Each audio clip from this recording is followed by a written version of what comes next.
Welcome viewers. அது 1900 ஆண்டுகளின் தொடக்கத்தில் ஒரு நாள். ஜத்திங்கா இது அசாமில் உள்ள சில 100 மக்கள் மட்டும் வசிக்கும் ஒரு சிறு கிராமம். இது அழகிய மலை சிகரங்கள், பசுமை போர்த்திய இயற்கை ஓவியங்கள் சூழ்ந்த ஒரு அழகிய கிராமம். ஜீமே நாகா எனும் பழங்குடியினர் வசித்த வந்த நேரம் அது. செப்டம்பர் மற்றும் நவம்பர் மாதத்திற்கு இடையில் ஒரு நாள் அந்த கிராமவாசிகள் முதலில் அந்த நிகழ்வை கண்டனர். ஒரு பறவை பறந்து வந்து தன்னை தானே கட்டிடத்தில் மோதி உயிரை விட்டது. அதைத் தொடர்ந்து மேலும் சில பறவைகள் அதை செய்தது. சற்று நேரத்திற்கெல்லாம் அந்த தற்கொலை பழக்கம் ஏதோ வைரஸ் நோய் பரவியதைப் போல மற்ற பறவைகளுக்கும் பரவியது. பிறகு இரவு முழுவதும் பறவைகள் தொடர்ந்து பறந்து கொண்டே இருந்தன, மோதிக்கொண்டே இருந்தன. இப்படி பல 100 பறவைகள் தற்கொலை செய்து கொள்வதை அந்த கிராமவாசிகள் பார்த்ததே இல்லை. நூற்றுக்கணக்கான பறவைகள் அப்படி விசித்திரமாக தொடர்ந்து தற்கொலை செய்து கொண்டே இருந்தன. அது அந்த கிராம மக்களை அச்சத்தில் ஆழ்த்தியது. இந்த விசித்திர சம்பவங்களுக்கு என்ன காரணம் என்று தெரியாமல் அவர்கள் அச்சத்தில் இருந்தனர். இந்த மர்ம நிகழ்வுக்கு என்ன காரணம்னு பார்க்கலாம் வாங்க.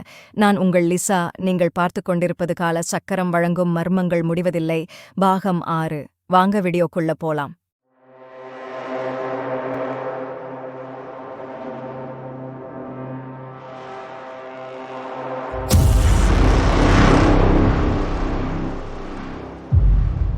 இந்த உலகம் பல வகை மர்மங்களையும், மர்ம நிகழ்வுகளையும், மர்ம இடங்களையும், மர்ம மனிதர்களையும் கொண்டது.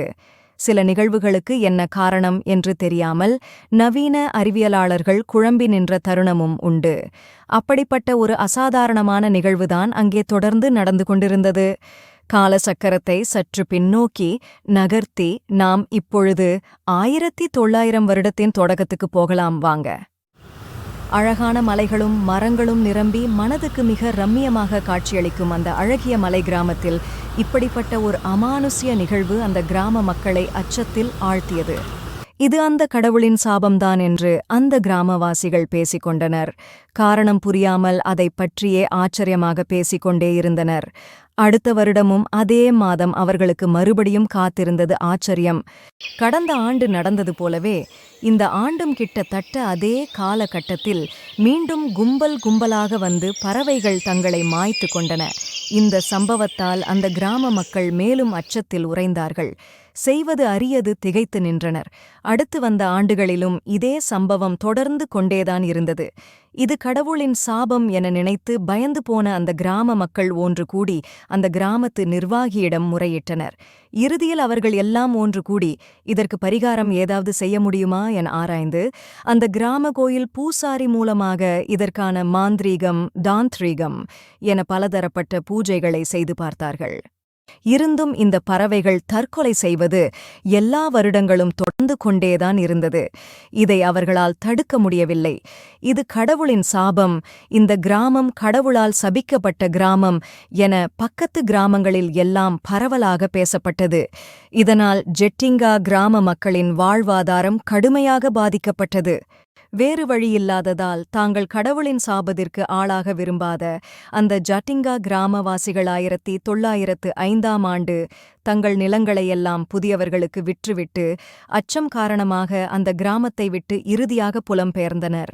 அடுத்து அங்கே புதியதாக வந்த குடியிருப்பாளர்கள் அதே செப்டம்பர் மற்றும் நவம்பர் மாத இடைவெளியில் அந்த மர்ம சம்பவத்தை கண்டனர். சரியாக அந்த மாதங்களில் அங்கே இருந்த பறவைகளின் நடவடிக்கைகள் மிக விசித்திரமாக மாறுவது தொடர்ந்து வந்தது. ஆனால் இவர்களின் பார்வை வேறாக இருந்தது. இது கடவுள் தங்களுக்கு கொடுக்கும் கொடை என்று ஆனந்தமாக கொண்டாடினார்கள். அந்த மாதங்களில் அனைவரது வீடுகளிலும் பறவைகளின் மாமிசத்தால் ஆனந்தமாக நிரம்பியது. அவர்கள் அந்த மாதங்களில் தங்களது உறவினர்களை தங்கள் இல்லங்களுக்கு வரவழைத்து அந்த மாதங்களை திருவிழா போல கொண்டாடினார்கள். நூற்றாண்டு காலமாக இன்று வரை அந்த மர்ம நிகழ்வு அங்கே தொடர்ந்து நடந்து கொண்டிருப்பது சில விஞ்ஞானிகளின் கவனத்தை ஈர்த்தது. அங்கே தொடர் ஆய்வுகளை மேற்கொண்ட பின் ஒரு வழியாக அதற்கு ஒரு விளக்கத்தை கொடுத்தனர். பறவைகள் அந்த கிராமத்தின் விளக்கு வெளிச்சத்தால் கவரப்பட்டு விட்டில் பூச்சி பாணியில் தன்னை மாய்த்து கொள்கின்றன என்றார்கள். அது ஏன் சரியாக அந்த மாதத்தில் மட்டும் அவைகள் அதை செய்கின்றன என்ற கேள்விக்கு அவர்களது பருவ மாற்றம் நடக்கும்போது தான் பறவைகள் இந்த மாதிரி ஒரு மூளை குழப்பத்திற்கு ஆளாகின்றன என்று பதிலளித்தார்கள். ஆனால் இந்த விளக்கம் அனைத்து தரப்பினராலும் ஏற்றுக்கொள்ளும்படியாக இல்லை என்பதே உண்மை. இறுதியாக ஜட்டிங்கா கிராமவாசிகள் நம்பியது போலவே அந்த நிகழ்வு நிஜமாகவே அவர்களுக்கு கடவுள் கொடுத்த ஒரு வரமாக மாறியதுதான். ஆச்சரியம்! பறவைகள் மரணம் ஒரு சோக நிகழ்வுதான் என்றாலும் காலப்போக்கில் அந்த நிகழ்வு சுற்றுலா பயணிகளை வெகுவாக கவர்ந்தது.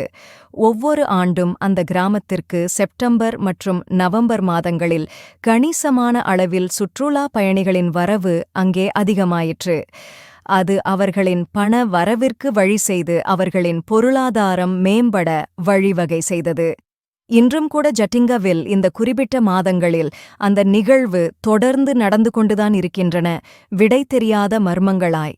டியர் வியூவர்ஸ், இந்த சம்பவங்களை பற்றின உங்களது மேலான கருத்துக்களை இங்கே மறக்காம கமெண்ட் பண்ணுங்க.